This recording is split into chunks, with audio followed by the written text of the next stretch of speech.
Eva. Eva, fast mai, kastau. Tammy Brau, Kistau, and yeah. Tammy Brau, good mai. And I think that is maybe the first Manx interaction between Sweden and the Isle of Man on a podcast, at least in 2026. Woohoo! And we could do that thanks to our guest today on Creative Juices. We have the one, the only, Clara Barker. Hey! Hey! I don't know anything in Swedish apart from something I think is quite dirty. Well, it might be, but it's so much cooler that we can speak a nearly extinct language over the airwaves here. What would Ned Madrill think of us right now? I mean, that's the questions I ask myself. He'd say it's yindasak. Yindasak is the Manx word for wonderful. Okay. The more you know. Yeah. I could not contribute to this conversation, but thank you for enlightening me. You have to tell us the rude thing that you know in Swedish now. So this is for an English audience, so you can say as rude things as you like in Swedish. Do you know, it's I don't know if I'm going to say it right. Is it Scavi Pippa? Well, yeah. So what does that mean in English? Should we bang? Should we fuck? Bump uglies, I was going to say. So we're in about 2 minutes and we have... swinging already, thank you. So, Clara, who we have on the show today, who I've known for very many years, from my home country of the Isle of Man. It is a country, I don't care who says it's not. But you are a woman of very many talents, and all of them are to do with creativity, I can see. Thanks very much. I've read a part of your screenplay. Maybe we can get onto that later on, sure, if you'd like to. Sure. But the people of the Isle of Man and around England, and who've checked out your music worldwide, probably know you best as a singer-songwriter and your music there. Do you want to talk to us a little bit about how you got started playing the guitar and singing? Sure. Well, I didn't. I was always very scared to sing, and I went through a lot of my life being told that I couldn't sing, and I didn't learn to play the guitar till I was 24, because I wrote a song. This is what happened. I wrote a song in my head when I was in the shower one day, and it came out with the melody and the words and everything, just like, and I was like, this was unnecessarily hard to do. And I remembered when I was a child that my dad used to play the guitar, and he would say to me, like, listen to the chords and follow it with your voice. So I thought, actually, if I learn to play the guitar, then I'll be able to just strum chords and write the melody over the top. So I could already do the lyrics. That was something that I kind of honed over the years. Like crap teenage poetry, we've all done it, haven't we? I need to burn them, actually. That's well reminded. But so I went, and I was living in Bolton at the time, and I went and took guitar lessons with a wonderful man called Simon Lilly, who's still teaching guitar to this day, I think. Absolutely amazing. I think he's the third best guitar player in the world, or that's what he told me anyway.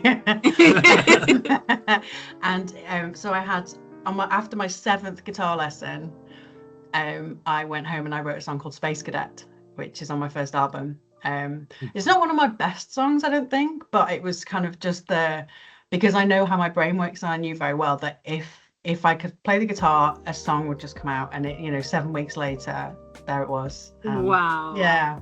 So it's kind of like waiting for the stars to align, waiting for like having the confidence to go and learn guitar, and then when you've got the basic chords here, then it's like, okay, the message is already sent. Now you found a way to channel it, and start to make things. That's exactly.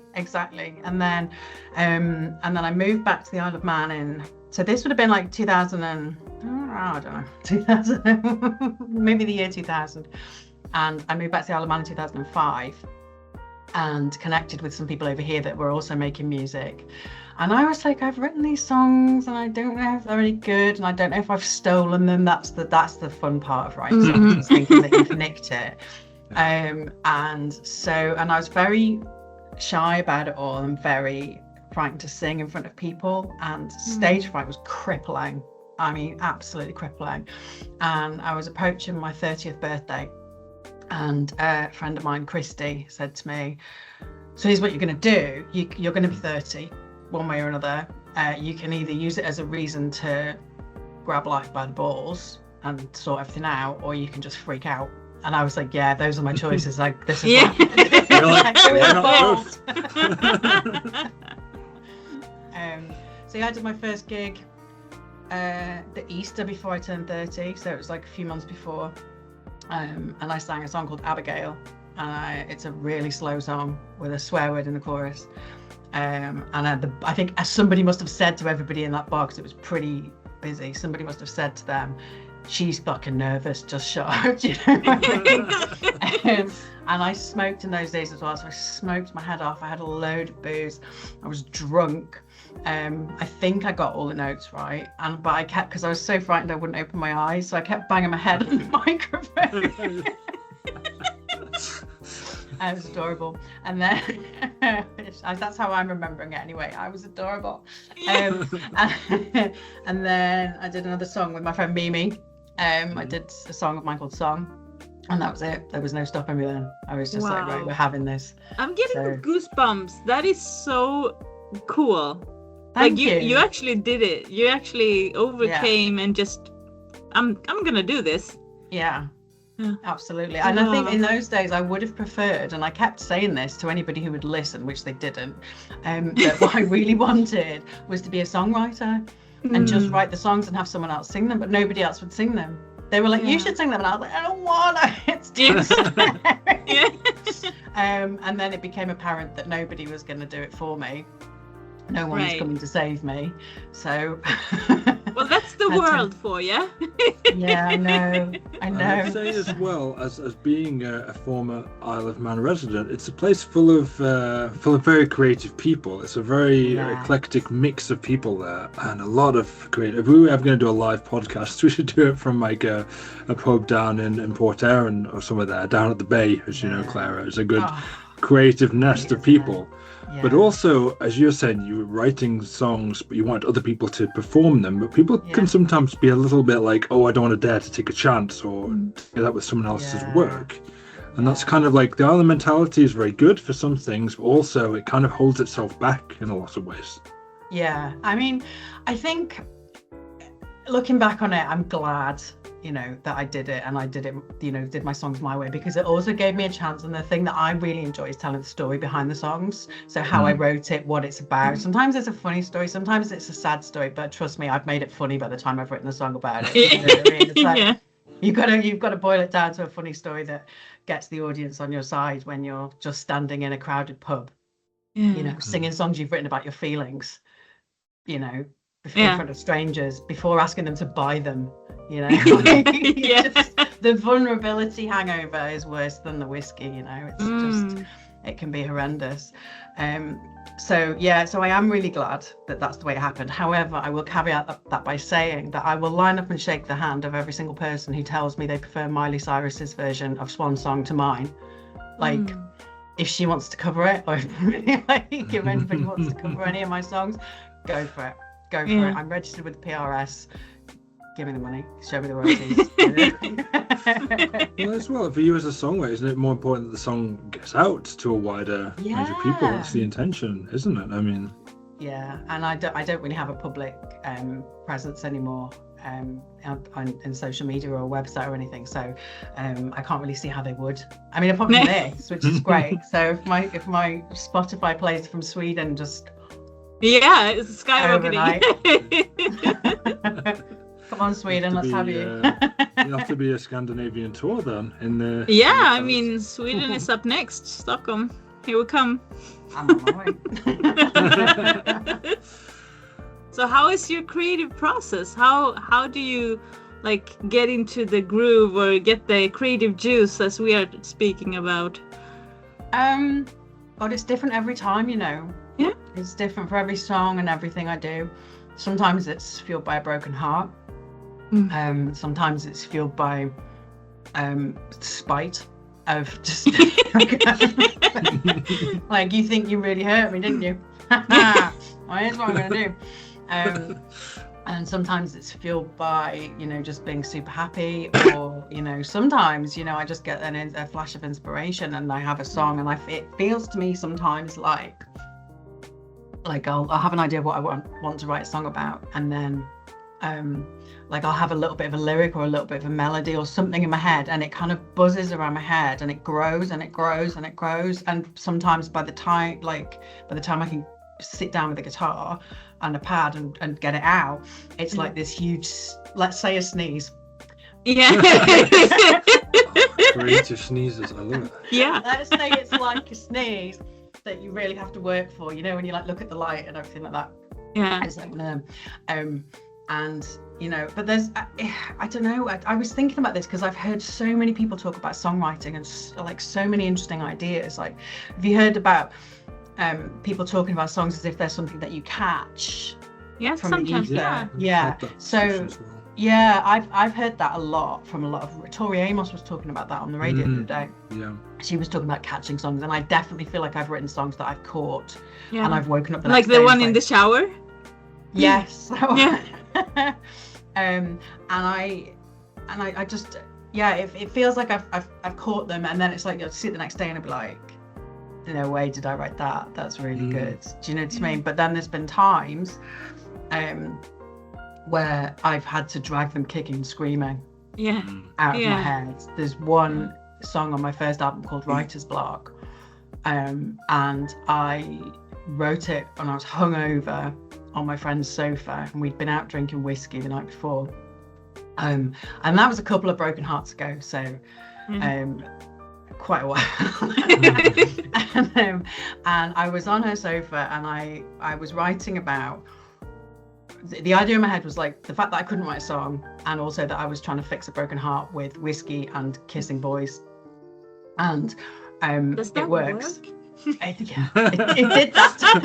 We had the same thought. I was like, does that work? Maybe that's what I'm gonna try. It did that time, but I was only about 30 at this point, maybe 31. Like this latest broken heart, I was nearly 48, and I was like, you're gonna go a different way. It hits different, you know what I'm saying? Now, so yes, I was on my friend's sofa, and I got I remember lying there and just, when you're so hungover and you think, I wish I'd died in my sleep.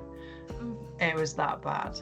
And I remember lying there, and the lyrics came into my head. I'm wishing for a different day when all the things I cannot say fall from my mind in words that rhyme. And I was like, oh, fucking hell, give me a guitar.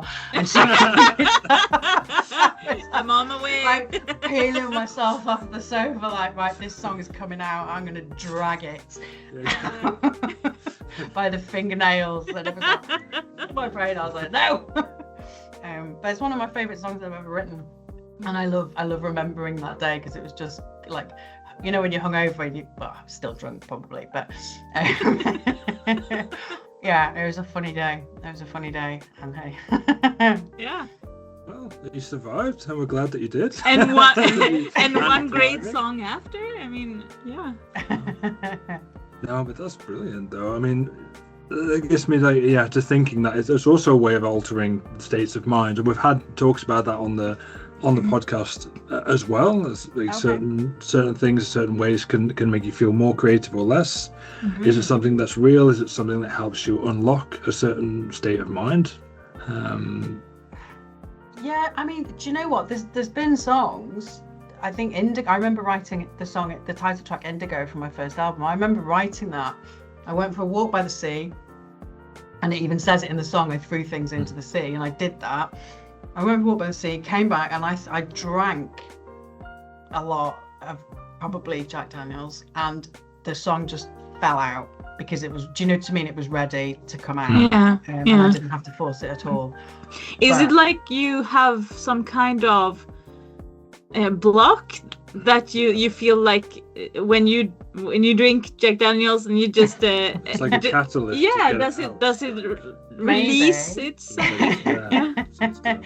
Maybe I think sometimes, but then I've written plenty of songs when I haven't been drinking. I've written them in the day. I've written them when I've been completely sober. I think it just depends. That's what I was saying. It is completely different every time. It depends on the song. It depends on the song and at what stage, how cooked it is. Yeah. When I get to sit down with the guitar, you know, because there's some, like I say, that I'll be floating around. So I'm just having a throat sweet because I get fatigued from talking. There's some that you know sit in there for ages and then they kind of just pop out. But then like I said, with writer's block, I had one little bit of a lyric and I think it was just hungover sheer bloody mindedness. So I was like, no, you're coming out today. Yeah. No, it could be quite a few things with that one. There's like having 2 or 3 verses maybe done in a song. You're like, oh, it needs a last verse, and you might think, oh, I just need to finish this off somehow. Because I can relate to that one as well with trying to write songs and things. Like just like it has to end somehow, and it's not enough now. But you find that as well. It can happen, like dragging out and just trying to like, how do we get the last bits out? Yeah, I mean, somebody, even before, a long time before I even considered writing songs, somebody introduced me to the idea of something called cherry picking, which I think, and I may be misquoting him, and it's from a songwriter called Mitch Murray, who wrote loads of songs in the 60s. He wrote, you have to Google him, he's a very distinguished songwriter. And the idea with cherry picking is, excuse me, is that you never throw a good lyric away. So whether it's a lyric or 3/4 of a song that you just can't quite get the last bit for, you keep it, and then sometimes you go back to it and you're like, oh, that's how that finishes, because sometimes you just need to get away from it. So it needs to be cooked right. Yes, exactly. It's a slow cooker for some. And some just go in the fire. But yeah, I've got a lyric book that I've had with me since I started writing songs, and I keep lyrics in there, which that's another thing I need to go through and burn some things, because there's some dreadful lyrics in there that I should have thrown away. And lots of the alphabet written across the top of each page, because I'm trying to think of rhymes. Because I like it when my songs rhyme. I know not everybody cares, but that's I a good think method, it's though. It's a good method to do that. If it works for you, more visual. Some people feel like if they write it and then they see it written themselves, then they can access it maybe in their minds more. Yeah, I mean, I've never really had to work to a deadline with songs, because I've always been independent, so I haven't really had record labels breathing down my neck going, finish that hit song. So I haven't had to force an ending to anything. And my producer Phil always says that I work to my own rules. It's because I've not been trained classically. Do you know what I mean? I had guitar lessons and then just like styled it out. Yeah, like I'm gonna hit the roads. Let's go. I'm off, guys. Yeah. But he said, like, he said, one day in the studio, he was like, what time is this in? I was like, and he was like, it's just not in any recognizable time format that the software recognizes. It's like Clara time. And I was like, yeah. I mean, it is what it is. Yeah, it's coming out how it's coming out. I don't argue with them. That's wonderful. I do like that idea. And also, like, what it gives is your inspiration is the one that makes it happen. Like, however you need to express it, however you need to get it out of your system, you will do that, and you don't have other people making boxes for you, because you're just I'm doing my thing. It's good. It's good to have that freedom. And then when I first went into the studio with Phil Reynolds, my producer, to record Indigo, we recorded a guide track for each song. So it was just me and the guitar and like a drum beat to try and keep my guitar playing in time. Oh, sorry, Phil. And then from there I said, and he's bless him, he said he still works like this to this day with anybody he works with. I said, I think the songs are going to tell us what they want to be. So there's quite a lot of different styles of music on my albums, because we've done the guide tracks. They're all written by me, just me and the guitar, so they can all be performed acoustically. But when we get in the studio, some of them have come out quite dancey, some of them have come out quite, you know, like not even trancey, but kind of, you know, I don't know why I'm doing that. I don't know what No, it's good. Sometimes the songwriter doesn't have words, guys. You just feel it. Yeah. It's exactly the feeling actually we have with creative juices. Sometimes it's not the thing that you can explain, it's the spaces in between that make it, and then that's what melds everything together. Yeah. Absolutely. But I mean, I'm extremely proud of the work that we've done, and it's all, we haven't had anybody telling us what to do. I mean, we did there's a song on the first album called Abigail, and it's a very slow, sweet song, but the chorus lyric is, Abigail, don't let them fuck with your head. And we had lots of people saying, oh, would you change it? And I was like, why? Like, would you say, don't let them muck with your head, don't let them mess with your head? I was like, no, if you don't want to listen to it, don't fucking listen to it. But that song actually, do you like the stories behind songs? That's okay, isn't it? Yes, definitely. Yeah, please. So it was pretty much a transcript of conversation between myself and a friend of mine who's 10 years younger than me. And some rotten boy had made her cry. I was furious.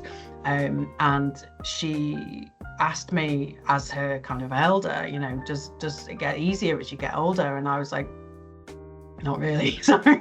Like, you kind of get stronger, you kind of get better at reacting to things, but you know, it still hurts the way it hurts, you know. And I said, but you can't get jaded. You just got to keep trusting, keep your heart open, and you know, don't let them fuck with your head. Yeah. And that's exactly what I said to her in that room. And there's no fucking way I was changing that song. No. Not in a million. And her name isn't Abigail. I changed it for the song. That's okay to do. I thought we can be kind as well, and we could put actually a link here. I'm very skeptical of the Spotify. Camilla tells me it's this big and brilliant thing. We could put an actual link to your song maybe on this part of the podcast, so people can like hear. You can do the pointing and I can point together. We could point together there, and it would just join up in the middle. E.T. We could do an E.T. kind of thing. There you go. Oh, I got by you. the magic of editing. Damn you, clever. I'm trying to be clever. I'm trying to learn. So one of the things that happens when I come back to the Isle of Man, I do the wrestling sometimes, the throwing people around in a theatrical way, but it always happens. That is treats to watch, everybody. If you haven't seen Marcus wrestling, go and but I gotta tell you, we go into the biggest arena in the Isle of Man, which is called the Villa Marina, and I walk around like the oval there around the thing, and I always look at the pictures. I've got pictures there from when they built the place, famous artists who's performed. I thought, when is my picture going to be up there one day? And I always walk past a very beautiful picture which is there on the wall there, and it is of it's me 16 years or 17 years and about 4 stone ago, but it's me, I promise you. And that's every brilliant. Time I go to the Villa Marina with somebody new, I kind of like, I try not to big it up too much, because I mean, it's a great picture. It's like, I was like 31, I think, and I was at my, like, I looked good, you know? Yeah. And every time I'm like, I kind of go, well, they might have taken it down, you know, because I haven't really got too much of a presence anymore, and, you know, so, and the last time, like, I went in, it wasn't where it was last time. They'd moved it slightly, and I was like, oh, because I was thinking this is going to be the day, isn't it? But I go in and it's not there, and I'm going to look a dick because I'm like, look at there, and but they'd moved me next to Katie Tunstall. Oh, there you go. Yeah, I know. This is the life. So there's so many selfies of me and my friends. Like in your picture. Next to my picture on the wall. Pander to my massive ego. Thank you. Next time I'm there, I'm going to take a selfie of that and put it on our channel. This is our guest. Yes, please. When is that? When is it happening? When's my next day? I don't know. We'll have to book it next time I'm over. I'm not sure when the wrestling is happening. I'll have to see. I might be retiring soon as well, but a good place to have a retirement match. It's a very good place to have a retirement match. Where it all started and All began, and I could have somebody playing the music for when I'm God, coming can you out to do my imagine? retirement match. A superstar on the Hall of Fame wall there. don't All the mess with kids. your head. Yeah, all the kids Don't- going. Actually, it might be better as like a. You could be a manager. You could come out with me and just beat up the bad guys who are trying to interfere in the match. We'll get an old guitar and smash it over someone's head or something. Do you know, last time I came to see you wrestling, I have to tell you this, it's so funny. I mean, I'm child free by choice and I love that for me, but there was a lot of kids on a lot of sugar at this wrestling thing. They were making a lot of noise and they were living their best lives, but I was so glad that I wasn't taking any of them home and trying to bring them down after, because they were. And there was one child behind me, this little boy, I guess he must have been about 6, 7. And I just heard him behind me and the top of his voice, "Rip his head off!" And I turned around and this kid had taken his top off. I think he was ready for a rumble, this guy. Yeah. He was like, "Ah!" And I just remember thinking, God, I hope his parents have got some wine in the house because it's noisy. Yeah, it was fun times. That's your job. It's like inciting riots to small children. Yeah. It's a talent to have in itself. Well, I had a question for you. So how was it for you, like playing the Villa Marina, like our biggest arena there? Oh, amazing. So my first, the gig that is the picture on the wall, I was supporting Steve Gibbons and the Dylan Project, who are amazing. And then I played that room again later on. It's the Promenade Suite that picture was taken in. So I played that gig, which was my first big gig. And then I played supporting Angelo Palladino and John Gom. Like, you know John Gom, surely. I think so. Yeah. The guy who like knocks on the guitar and everything. Oh, amazing. And then Angelo Palladino is this like really cool Italian Cockney who's just. I was like, "Angelo, does it hurt you to be so cool?" He was like, "Yeah, it's a bit of a weight, man. I got to say."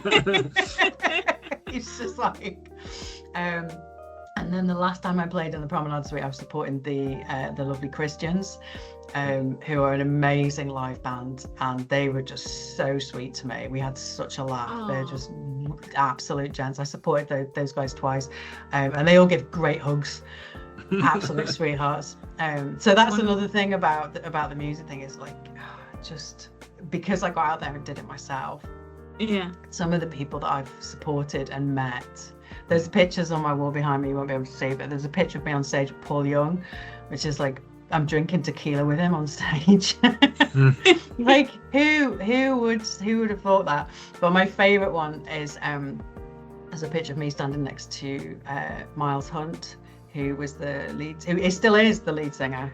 Would it kill me for saying that? He's like, I'm not there anymore. Yeah, he still is the lead singer with a band called the Wonder Stuff, which I think you'll know, like probably Size of a Cow and Welcome to the Cheap Seats and stuff. But their music is amazing. And I remember being, traveling to school on the bus as a teenager with my headphones in, like drumming on the seats and like making up harmonies to their songs from their album that was at the time, called Never Loved Elvis. It's still one of my favorites now. And to be able to be asked to support Miles Hunt in an acoustic set in my favorite venue, which is the Musician in Leicester, it's not there anymore sadly, was just the biggest gift of my life. And getting to meet him and hug him, and he was so nice to me. And I was standing in the sound box after that gig. He was a real like, pinch me, I can die now. Yeah. It was Miles Hunt standing on stage and saying, "Can we never have another round of applause for Clara Barker, please?" and that kind of stuff. And I was just like standing there with a whiskey, and like Malk, the sound guy, was like, "Are you okay?" I was like, "Mate." Am I okay? I don't know, but I mean, my darling friend Andy Tuck, I'll never be able to thank that guy enough for sorting that out for me. That was just, I like went back in time and like high-fived 15-year-old Clara on the bus. Yeah. Like, you're not gonna fucking believe what we do. Like, It takes taking that step when you were 29, nearly 30. I'm like, okay, Sure. I'm the guitar, got Yeah, this, let's gonna do be on this. stage now, and then just see where it takes you. Yeah. yeah, Let the creativity flow. yeah. The creative Exactly. juices flew. They were Exactly. flowing. Yeah. Exactly. And it's the stuff of dreams, you know. I mean, you don't have Yeah. to.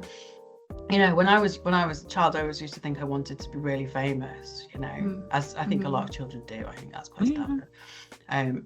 But I never. You don't have to be super famous or do it full time for a living. You can have a day job. You know, which I did all the way through making my music. I worked in a bank for most of it. Yeah. You can have a day job and support yourself. You don't have to be, you know, digging ditches or waiting tables or whatever, and you know, and struggling. You can build a nice life for yourself and have the dreams. And that's the path I chose. Was I'd had enough of being skint by the Have time it I all. graduated from university. Yeah, exactly. Yeah. That's like, so yeah, of course it would be lovely if one of my songs would have taken off and you know I could be just living off the royalties, but I'll take it. I'll take what I've got. I've done far better than I ever would have expected for myself, and certainly gone far further than a lot of people who pick up the guitar and say they're going to do something because they find a block somewhere and they let it block them, you know. Yeah, you really overcame your block, and that's really inspiring. Also, I was wondering, do you still dream big? Yes, Yeah. I do. It's changed somewhat though. So I released a single at the end of I'd retired from songwriting, and I released a single at the end of last year. One Swan Song. Was that? No, Swan Song this was like before. 2021. That was. Yeah, but the Do It Scared is the one that I released at the end of last year, and I'm pretty sure that that's going to be it for songwriting for me. Because I had like, have we got time for another story behind the song? I'm looking at the time on the. Definitely, please. You're like, look at it. So, so I wrote Do It Scared is a song I wrote for my friend Liam, who was having a really tough time, and we always speak to each other in terms of like the universe and magic and, you know, coincidences and no such thing. Do you know what I mean? It's always very spiritual conversations. This is why she's on our podcast. That would be a brilliant guest. Wonderful. Thank you. Keep going. So my friend, he'd had such a shit time, bless him. It was just one thing after another. And the way he was talking to me when I was speaking to him, he was talking in terms of like guarantees and very matter of fact. And I was just like, I didn't recognize my friend. And he's just retrained as an actor. He's been through musical theatre school in London. He's an extremely talented guy.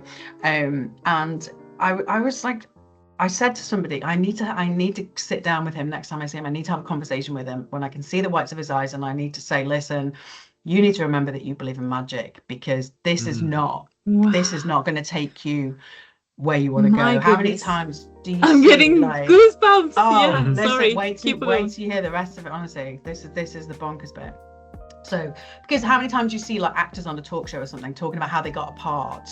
They always say like something magical happened, or there was some kind of like weird twist or something. You know, it's never like, well, I just did the work and climbed the ladder and then I got the part. That's not what happens in this biz, in this showbiz hashtag. So I was like, I need to sit this guy down. I'm gonna like do the friend thing and have a serious chat with him. And anyway, so I got drunk one night. That's a theme here. And I was home alone. And I was like, no, actually what I'm going to do is I'm going to write him a song. That's what I'm going to do. So I sat down with my guitar and I started writing this song, and I was like, oh, I really like this. I really like what I'm doing. So I messaged him, I think it was on Instagram, and I was like, I'm writing a song and you need to know for reasons. Like, and normally he would pick up on that straight away. So he just hearted the message. And that was it. And I'm there writing him a song to remind him that he believes in magic, and he fucking hearts my message. So I was like, fuck that guy. I'm not going to write a song. I'm not going to be his friend anymore. No, it wasn't that bad. But I was just like, oh my God. Anyway, so the next day, I was like, Mom, I'm probably still going to write him the song, but I'm going to have a serious word with him about reacting with enthusiasm to my drunken text messages in the future. You know, this is, you know, the audacity. You signed up for another year of friendship with me. Like, so the next day I was out for a walk and I came back home and I had a missed video call from him. And I was like, It's too late now, darling. Yeah, you cooked your chips with me, son. So I didn't. He's one of my favourite humans. I didn't at all. But he sent me a photo of he'd been in the tattooist's chair that afternoon, and he has on his arm. You'll see it on. I'll send you a picture of it. He's had Do It Scared tattooed on his arm. And I responded with a picture from my lyric book where I'd written Do It Scared, and our handwriting is practically identical. So he didn't even know what the song was about or anything. And the next day he was in the tattoo, because that's what I say to him, do it scared, just do it scared. And he was having it tattooed on his arm. Wow. That's like... Yeah, I'm all goosebumps. I'm so, crazy. Isn't and magical. amazing? I mean... I know, and I told my niece that story, and she's a teenager now, so she's like quite difficult to impress. You know, it was a lot easier when she was 5, and you know. Yeah. But I told her that story, and she was like, "Oh my God!" And you were telling him to believe in magic, but the universe was telling you to believe in magic, and I was like, "I fucking..." Yeah. Oh the meta in that one. Yeah. I mean, it all goes back, and you get the messages that you're meant to get one way or another. Yeah, and you got it, and then you got it. Yeah, wow. Absolutely. And even though the song came out differently, because I was talking to Marcus about this, I wrote it and made a guide track with my friend Aaron. And Aaron asked me to go into the studio and work on it after I'd done the guide track. And I had I'm not going to bore you with the details, but I had a horrendous year last year. And I'm not really that girl to blame the year, but it was just, even my closest friends, I could see them when I was telling them the next bullshit that had happened in my life. They were just, I was seeing them like, going, how's she going to come back from this one? Oh, you'll be okay. Oh, Jesus Christ, send her flowers. Keep on going. Yeah, you're good. Go little rock star.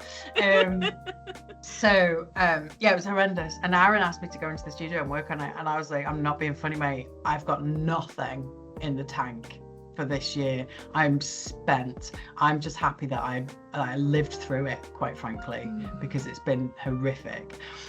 So I know that Aaron uses AI, and I'll also caveat that by saying Aaron has a master's degree in composition, so he doesn't just make music with AI. But I just said go with it, do it. And he sent me an AI generated version of the song that I'd written with an AI voice, which is based on my voice. I'd said to him, did you ask it to sound like Clara Barker but better? And he was like, no, and he started talking about computers, and I tuned out. Yeah, but I think that's exactly what the program is. And but I loved it, absolutely loved it, and I've felt conflicted about it. And I was listening to your episode with Gaia a couple of weeks ago, and she has some really strong feelings about AI, and I agree with every single thing that she said. But I also know there's no fucking way that song was coming out at the end of last year if that didn't, get me over the hurdle. It's interesting to hear like the counter argument to the AI debate. I want people to have like, where has it helped you reach the potential of your creativity? Maybe there's only the spark here, but you need the other thing, the kindling to make the fire like into a bonfire. Yeah, for sure. And do you know what? I have lots of feelings about it. I'm still on the fence, and I'm happy to talk about it. I don't have the answers. I don't know what the answers are. I think my problem with AI has been that I haven't seen enough clever and creative people use it to be clever and creative. Yeah. I have seen a lot of fakers Yeah. who aren't actually that creative use it. But then I've also seen people who don't necessarily play an instrument make some amazing music and put a lot of work into it. It's not just a case of like, hey, AI, make me a song that sounds like that. Do you know what I mean? Yeah. So is it that AI is perhaps another instrument that we learn to play? Could be so. I don't know. I'm just. Well, I've got a question for you though. If we turned back the clock and it was the year 2000, but the AI had developed as much as it has done now. So when you were starting and you were thinking, I'm going to start on the music scene, but there's already this much artificial music out there, would it have changed your perception of thought, I can't compete with this thing that's already been created? Yeah. Because this is what we're going to think about the young people coming up now, the 17, 18, 19-year-olds, and their view, and okay, can I break into this? Can I be on this scene with so much AI everywhere? Listen to your Auntie Clara, kids. There's nothing sexier than a man with a guitar. There you go. And for all the women out there, you are Trust fucked. me. Oh my goodness. Do you know what? And also, I mean, it's women as well. Nothing sexier than a woman with a guitar, you know. But yeah, I totally get it. I totally get what you're saying, Marcus. And I don't know what the answer is. And I hope that it won't discourage people. I hope that it will encourage people to still learn, but, you know, maybe be able to enhance what they're doing. Yeah. But then everything goes round in cycles, doesn't it? Look at vinyl right now. I mean, God, how many people threw all their vinyl away when cassette tapes and CDs came out?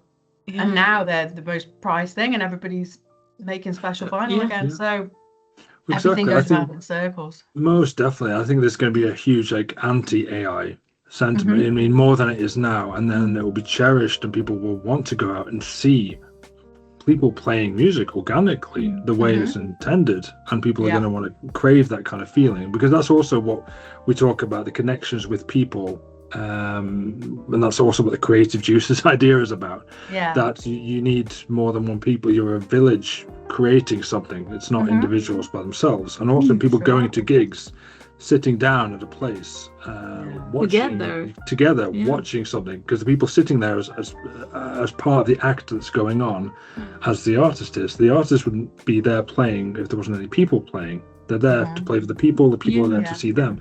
So the symbiosis between audience and performer. Yeah, and also connecting back to what you said about the universe and magical things. I mean, how magical isn't it to just be in a space where everyone is concentrated on the same thing at the same time, enjoying and having an energy that is higher than themselves, because we connect. Yeah, for sure.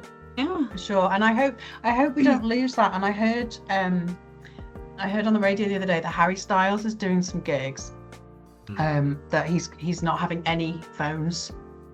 Oh wow. Gigs, which I love.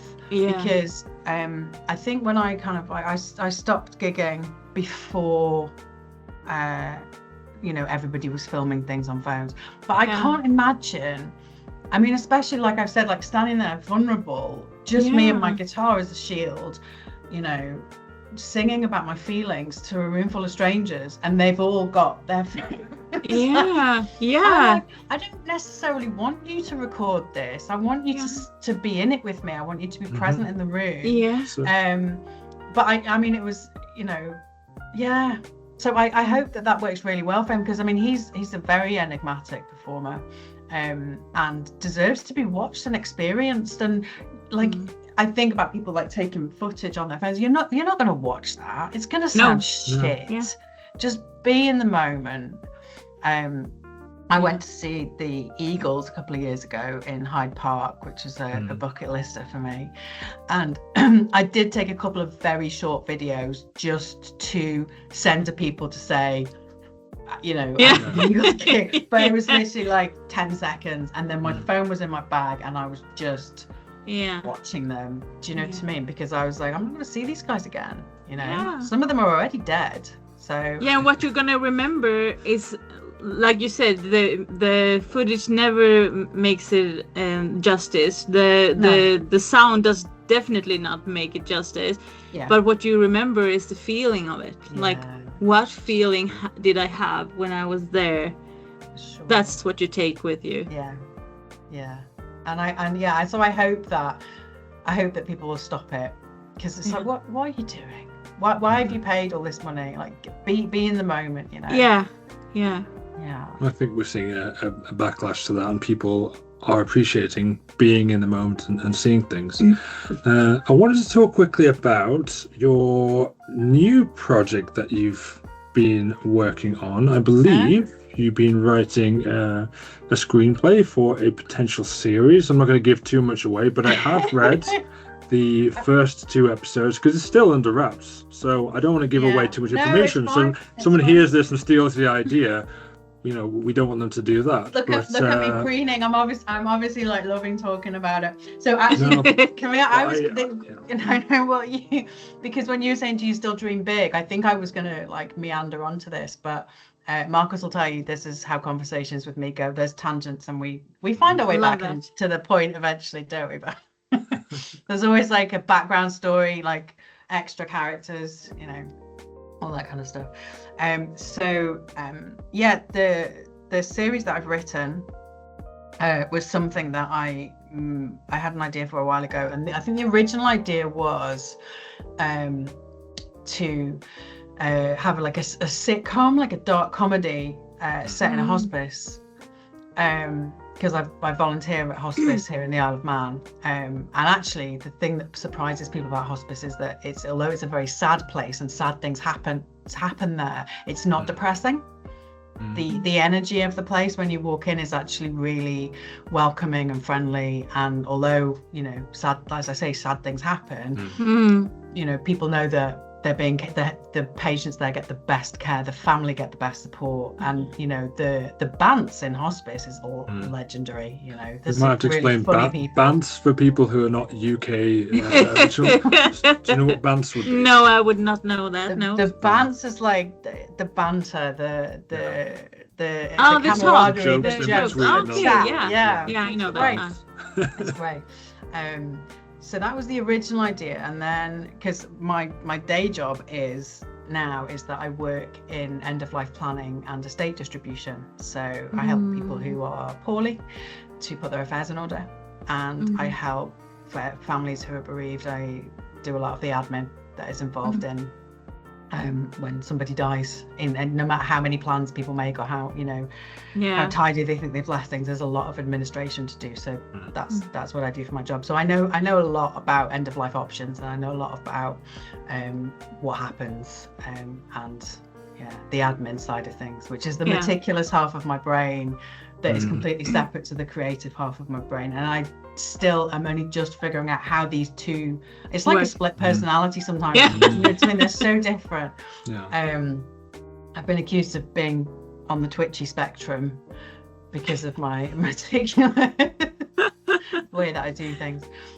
So the series is it's a black comedy. I launched it to land, and I think I've managed it somewhere between Black Mirror and Afterlife. I don't know if you have those two things. And so in each episode we meet our main character in their coffin as they are being carried into their funeral. So we hear their funeral entrance music, and see a little bit of how they are choosing to say farewell to the world. And then we flash back to things we need to know about them, to conversations, to some point we usually see we hear what they think happens to us after we die. So there's lots of philosophies explored, and it's really funny. I promise. It sounds really interesting. I've read the first 2 episodes, so because I haven't been allowed to see the other episodes yet. And laughing out loud while reading. It's all the emotions, laughing out loud, but so much like feeling towards it as well. And then you get a connection with the characters, and then the other things happen along the way. I'm not going to spoil any of the episodes, but some things you maybe not expect. And then at the end, and then again, I don't want to spoil what you're going to explain now, but by the end, because you've got their expectation of what things are going to be, and sometimes it meets that expectation, sometimes it doesn't, but there's always another ending as well of like what has actually happened to them that the other characters round about don't see, but the one who has passed away then experiences. Okay, wow. Yeah, That was would very love to well see explained. that. I'm gonna see that when it comes up. I was just like heart-eyesing at Marcus. Like, it was a tough one to write, but as I said, I had a rough year last year, and I was kind of, I'd originally set myself the target to finish it by Christmas, and I really bore down because it was I was having such a horrible time for so many reasons. There was so much nonsense going on that I was like, do you know what I'm gonna do, I call it the winter of my discontent. What I'm gonna do is I'm gonna write stories about 6 characters who I'm gonna make people and me. I loved hanging out with them when I was writing them. Yeah. I'm gonna write these stories, and then I'm gonna kill them off to music and cry. Yeah. So that's what I did. I cried a lot. And Marcus, you can read as many as you want. I just didn't want to bombard you with them because they're kind of heavy. Yeah, no, I love them. I can, if I have them all, then I can read them because I think as well when you're reading something like that, and it's comedic in ways that it's also very heavy material, like emotionally like that. So you've got to kind of be in the right state of mind. I usually read them in the evening. So I said because I read them in the evening once, then I had to sleep and everything. Woke up, had my first coffee, read it again in the morning, and then I usually wrote notes and sent them over to you. That's been my process. The notes were great. Thank you. I'll keep writing notes on the other 4 episodes. So. I love that. I think like the more funny episodes are coming, but the humor is very, very dark, and it's something I got from my father. He had a very dark sense of humor, and even when he was terminally ill, the guy was fucking hilarious. You know what I mean? Yeah. And we joked about all of it, I mean, it saved him from having a serious conversation with me, I guess. But so there are lots of very dark moments to come, but it's all about, I think for me as well, like hoping that I managed to get this made somehow, and also that people are entertained by it, but also it makes them think about things and makes them want to talk about things. And I'm really passionate about the death positive movement, which is encouraging people to talk about the end of their lives and have agency over what happens to them, and have the conversations while you're well and healthy. But unfortunately, some people get mortally offended by being reminded that they're going to die. And they hate what I do for a living. No, it is very odd. People are offended or in denial that they are going to pass away themselves, and it's the thing, a human creation that we've made, which is ultimately ridiculous. It's the one thing that we could prove. It's the one ultimate, which is always going to be true. Each and every one of us is going to pass away, but as you said, people have such a difficult time accepting it, coming to terms with their own mortality. So it's a tricky one, and people say to me quite a lot, if I die, and it's like, if like, what do you know the secret? I don't know. Tell Can me you the tell secret, me? Have you found the Holy Grail? They clearly have. Then again, if we are creative and we get our things down, and we write things and we make music and we spread it into the world, do we ever truly die? That is a good, because then our words and our ideas and everything that comes from our heart that we're putting out there, that's going to be forever. I think it lives on. I mean, I don't know how long for, but it's there anyway. It's there. Probably will it disappear before the plastic bags in the ocean, though? That's the question. That's the question. That is a big question. Okay, Clara, where can we find you? So if you want to listen to any of the music that we've talked about, you can find me wherever you stream your music. I think Spotify's where the kids hang out these days. Yeah. I don't know. I kids. really do not The think cool Spotify kids. is going to take off.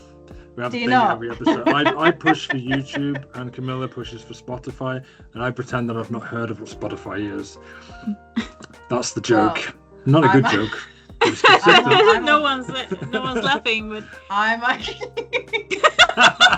There you go. It's one of the delayed reactions. I'm laughing at Camilla, not you, Marcus. Sorry. Okay. See, I'm the one who tries too hard. You're the naturally Sorry. funny one. So yeah, if you search my name, Clara Barker, wherever you stream your music, you should find stuff there. The single "Do It Scared" is on pretty much everywhere. It's under the name Barker/Clegg, and if you just search "Do It Scared" and look for the pitch that looks like the universe, that's us. That's us. it, yeah. And I don't have any public profiles on social media anymore. But if anybody wants to come and say hi, have a chat, interact politely, come and say hi on Instagram. Greystar Reels. Can you? We'll have Can that you do there. we'll have that there. Thank you. Come and say hi over there, and but be polite and don't send me pictures of your genitals. Yeah. We don't need those. Unless you've got something really special going on down there. I'm gonna be interested. But people holding guitars is okay because it's always sexy with somebody holding guitar. Yeah. Male or female. That's Yeah. our lesson from today. Sex appeal increases holding a guitar for sure. Even if Attractiveness. you're naked. But would they be naked because they'd be dressed in a guitar? That's true. Yeah. Okay. It depends on excited to how see what far I'm- down or up you have your the guitar. I'm gonna wake up tomorrow to an absolute influx of nonsense. I'm sending you every single dick pic I get, Camille. I'm just saying. Well, thank you. I haven't You're seen one in a while, welcome. so I'm very thankful. Oh, this is not what we should be encouraging on this podcast. No. Okay, thank you for being our guest today. And Thank you. yes, we've been Creative Juices, and we'll see you all next time. Yes, we will. Okay.